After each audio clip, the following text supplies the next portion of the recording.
The monster's education begins, and it is merciless. The monster acquires the education of a young person of liberal temper, like Mary or Shelley, moving out of the Enlightenment into the new Romanticism.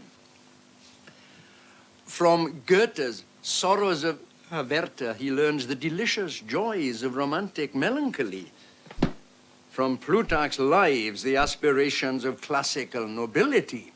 But what blows his mind is the voice of England's great Republican poet John Milton thundering through Paradise Lost, whose real hero is the fallen angel, Satan. It is Paradise Lost which gives Mary the motto for her book. Did I request thee, Maker, from my clay to mold me, man? Did I solicit from darkness to promote me? Adam came forth from the hands of God, a perfect creature, guarded by the special care of his Creator. Where is mine? And it is at this point that he finds Frankenstein's own notes on his creation, which he can now read. Cursed Creator! Why did you form a monster so hideous that even you turned from him in disgust? Even Satan had his fellow devils. I am solitary and detested. I must be one with my fellows.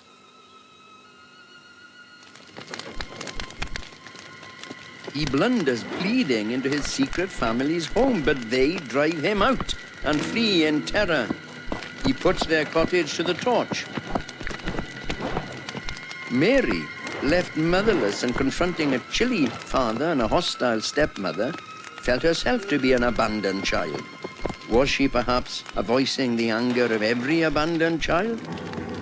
I declare everlasting war on the human race. Listen, Frankenstein. I am alone and miserable. But a creature as deformed and horrible as myself would not deny herself to me. We shall be monsters, cut off from the rest of the world, but on that account more attached to one another. Neither you nor any other human being would ever see us again. Frankenstein, make me a female. The monster makes his maker an offer he can't refuse, because monster now towers morally over maker. So Frankenstein begs a 2-year suspension of sentence from his marriage to Elizabeth and takes his friend Clerval off on a grand tour to England. On he goes alone into a remote corner of Scotland. Scotland, where she'd spent holidays, had been Mary's happy retreat from her own barren home. No one more than Mary felt the need of a loving companion to break her free from a loveless life. And it's in her beloved Scotland that Frankenstein sets about the grisly business of providing a loving companion for his desperate monster. And here he spirals into his own desperate, peculiarly masculine crisis.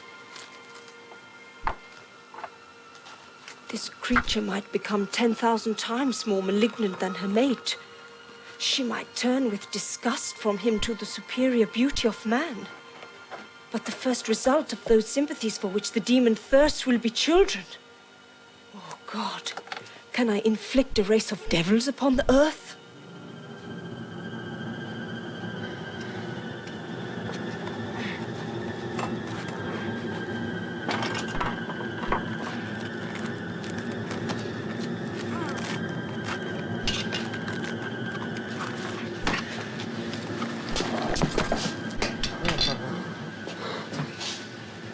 Do you dare to break your promise? Shall each man find a wife, and each beast have his mate, and I be alone? Beware, I can make you so wretched that even the light of day will be hateful to you.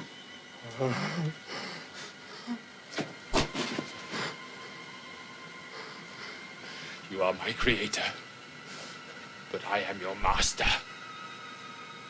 Obey!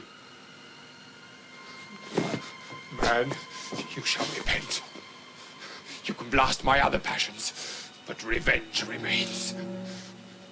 I shall be with you on your wedding night. That image of a man tearing to pieces the woman he's creating rips at the brain. When James Whale made a second of his classic films on the theme, he had Frankenstein create a bride, and in Elsa Lanchester, an image as searing as that of Boris Karloff himself. And she does, in truth, find her mate as repulsive as any human does. That's almost more Mary Shelley than Mary Shelley. She herself chose this, the most sickening way. And, of course, Frankenstein has broken his promise. He's in breach of trust. Perhaps more serious, in 19th century England, he's in breach of contract. Of course, there is a penalty clause. Frankenstein, I shall be with you on your wedding night. The monster is true to his word. Frankenstein leaves his bride alone, and she pays the price. The scene conjures up the painting, The Nightmare by John Henry Fuseli, who had been the lover of Mary's mother. Frankenstein's marriage is consummated in tragedy. So was Mary's. Her brain bubbling with her novel, she came back from Geneva to confront suicides. Shelley's wife Harriet drowned herself. Shelley needed a marriage to get custody of his children. Mary's stepsister Fanny killed herself. I do. Their marriage was haunted by ghosts. Shelley was denied custody of his children. Friends broke with them. They ran away again, this time to Italy, just as her book came out.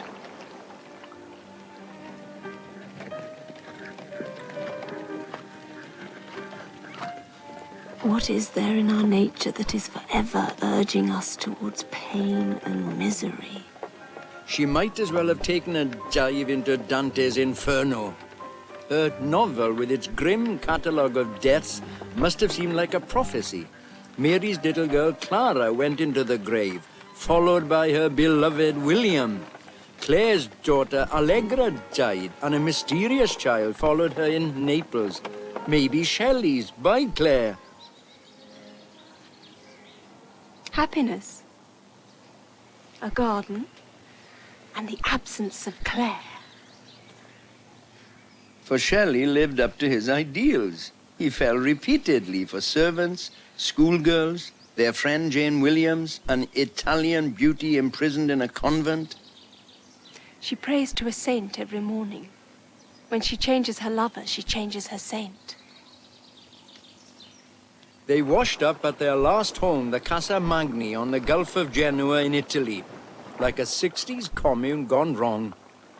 We have now lived 5 years together, and if all the events of the 5 years were blotted out, I might be happy. At the house, Jane Williams, wife of a friend, took on the role of Claire, and Mary froze into alienation. It was during these months that Mary wrote a short novel, Matilda. Miserable as I was, the inspiration was enough to quell my wretchedness temporarily. It was never published in her lifetime. It deals with a beloved father's incestuous passion for his daughter, her anguish, his suicide, and her wistful attachment to a gentle poet. In those last days at the Casa Magni, Shelley was plagued with nightmares. He met his other self, prophesying death. One night he ran screaming into my room. He had seen our friends Edward and Jane in the most horrible condition. Their bodies lacerated, their bones starting through their skin, their faces stained with blood. Edward cried, "Get up, Shelley. The sea is flooding the house." And Shelley saw himself strangling me. It was precisely with this sense of misery, guilt, and injustice that Mary had charged her Frankenstein at the death of the wife he had abandoned. His broken father dies in his arms. The monster has already murdered Clerval. Monster and Maker have both paid the bride price. What is left but the hunt to the death?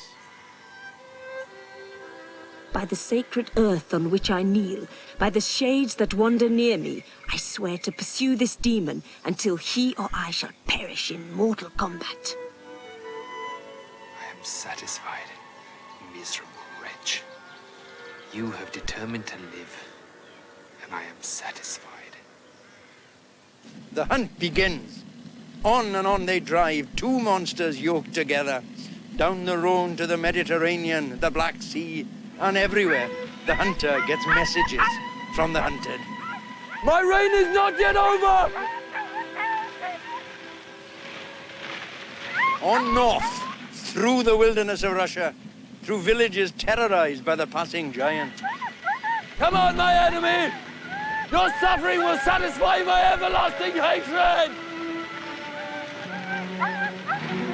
And out they come into the Arctic wastes, scarcely two separate individuals anymore, Frankenstein and his other, as the novel mounts to its schizophrenic climax. For Mary, the last days at the Casa Magni had been wretched. A miscarriage when Shelley saved her life by plunging her into ice-cold water. Shelley himself seemed to be losing all contact with reality. When he sailed off in his boat Ariel with his friend Williams, she was crippled by fear. A vague expectation of evil shook me to agony. The captain of a ship saw their thing of life, the winged miniature, running between waves mountain high. Where is he? So when the shipwrecked corpses of Shelley and his friend Williams were washed ashore, in the most theatrical of exits in our literary drama, Mary felt guilt as well as misery. In her novel, Frankenstein is washed against a ship which appears miraculously in the ice. It is Walton, driving for the pole and the secret of magnetic power. At last, Frankenstein can tell his story to a sympathetic ear, as his monster crawls nearer and nearer. And at last, in merciful release, Frankenstein dies. The final declarations are made, the final accounts settled. The fallen angel becomes a malignant devil. But soon, these burning miseries will be extinct. I shall ascend my funeral pile triumphant and exult in the agony of its torturing flames.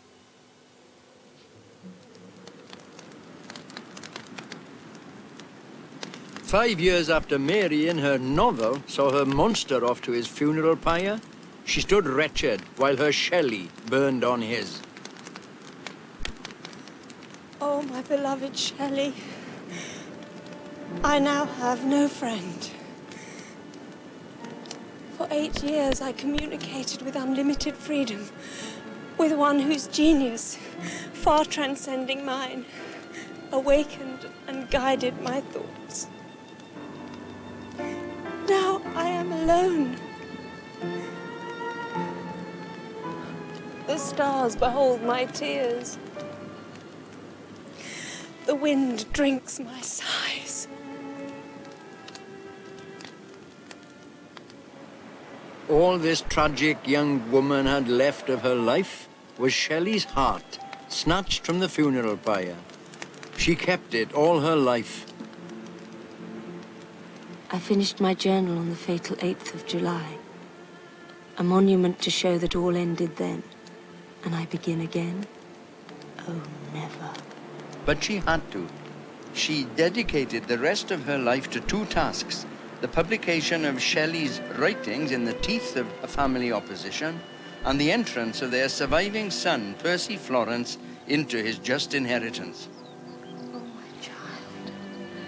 What is your fate to be? You alone keep me. You are the chain that links me to time. She returned to England and settled to a hard schedule of writing, haunted by Shelley's memory, betrayal by friends, the deaths of friends.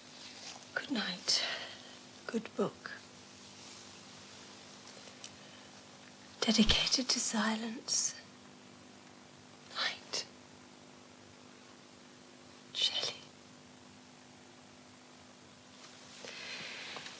tear consecrates your use. Why am I doomed to live on, seeing all expire before me? Byron has become one of the people of the grave. That innumerable conclave to which the beings I loved best belong. One of the books she wrote, The Last Man, has echoes of Frankenstein, a nightmare, a vision of a world devastated by plague, and a grimly pessimistic anticipation of the human response, shot through with Shelley's vision of himself as Mary's exiled monster. I suffer a great deal from solitude.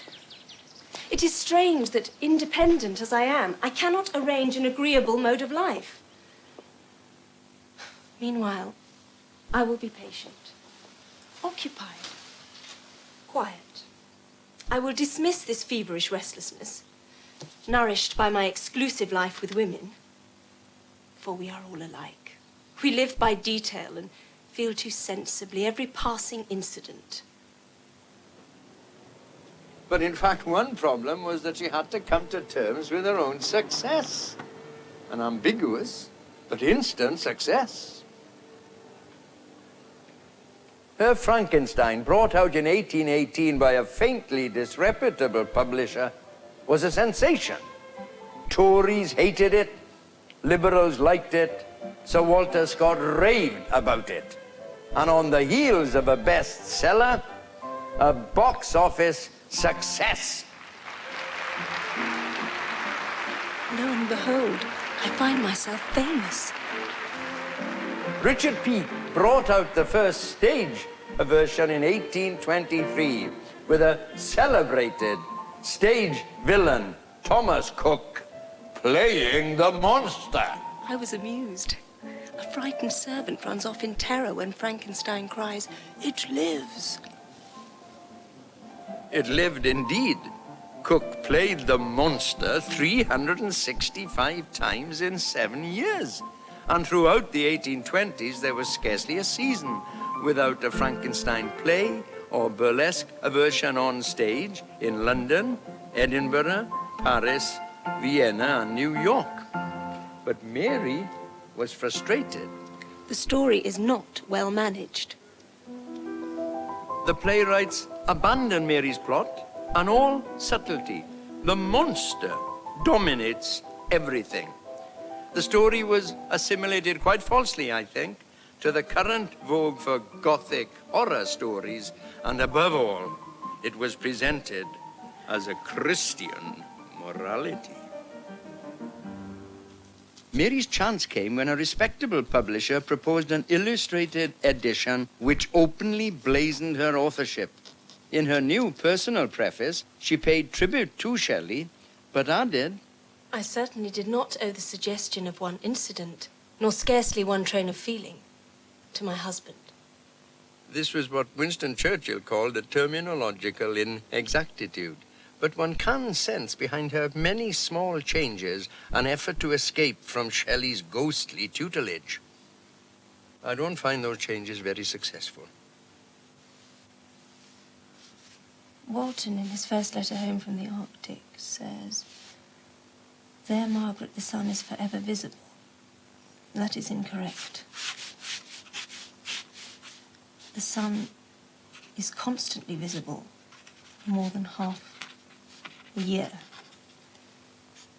Walton's delusion of perpetual light at the pole was, in fact, a symbolic and psychological necessity in his transaction with Frankenstein. And many of her changes are like that. The 19-year-old girl wrote better than the careful, correct woman. Many of her changes are intriguing. Frankenstein's father no longer dabbles in physics. His fiancée, Elizabeth, is no longer his cousin. No danger of incest there. Her revised version came out in 1831, which was another year of political crisis. In fact, the worst crisis of the whole 19th century.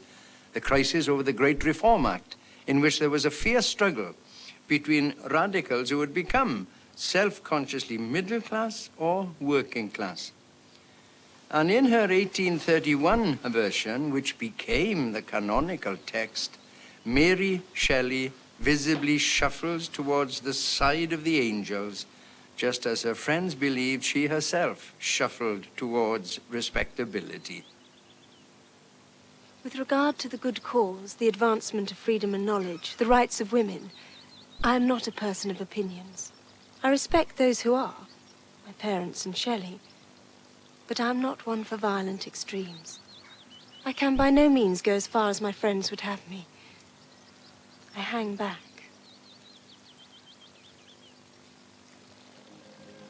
Her permanent widowhood was enlivened by admirers. The death of Shelley's basilisk father enabled her to install her dull son in the Shelley estate and to bring out her husband's poems. She went on writing. Her travel books, biographies, and The Last Man have merit. But when Mary Shelley died, respectable, in 1851, she died irrevocably fixed in the galaxy of one-book authors. What Mary Shelley was the creator of Frankenstein. But it isn't the book which has burned itself into people's minds. It's the image. Mary Shelley created a Frankenstein monster of her own, which has broken free and gone careering around the world. It figured as early as 1910 in Edison's kinetogram. And since James Whales's classic Boris Karloff films in the 30s, the monster has gone on striding across our screens, spawning brides, sons, teenagers, revenges, resurrections without end. He can even be used to sell electricity shares. He never dies. But this is nothing like Mary Shelley's creature. In this world, Frankenstein shrinks to a mad scientist. The monster rules. Mary's tragic hero, with his echoes of Milton's Satan, disappears. Above all, in this world, the monster is struck dumb.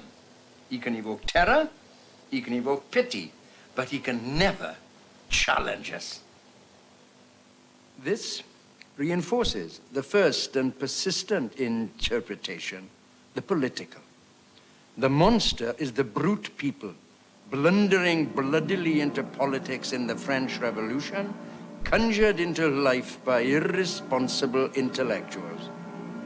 And so it goes on, the brummagem Frankenstein of working-class Chartism, the Irish Frankenstein. Not until the 20th century did people really get to grips with the multiple complexities of Mary Shelley's fiction. The relationship between Frankenstein and his monster can be read in many ways. In terms of the relationship between parent and child, ruler and ruled, master and servant, a challenge to humanity itself. In our own day, one challenge has become central. The threat to the ecology of the planet.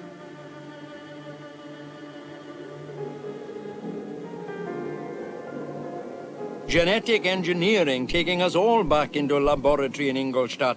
In science, have we created our own Frankenstein monster? Is nature now taking her revenge? Nature, you'll note, is by definition female, and it is the descendants of Mary Shelley who mobilize her book to confront us. They say her book is the first serious critique of modern scientific man, of man's drive to objectify nature and woman so that he can control and manipulate both. Which side was Mary Shelley herself on here? The great secret of morals is love.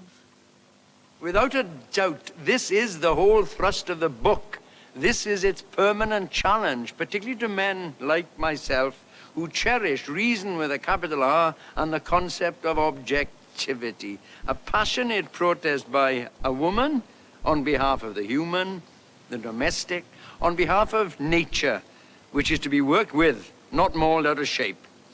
But at no point does Mary renounce the Enlightenment with its commitment to reason. It can be seen in her noble women, Justine, Safi, in her portraits of liberal magistrates, in her a very appeal to rational common sense, as if she wanted to oppose to man-made horrors an equally man-made justice and reason.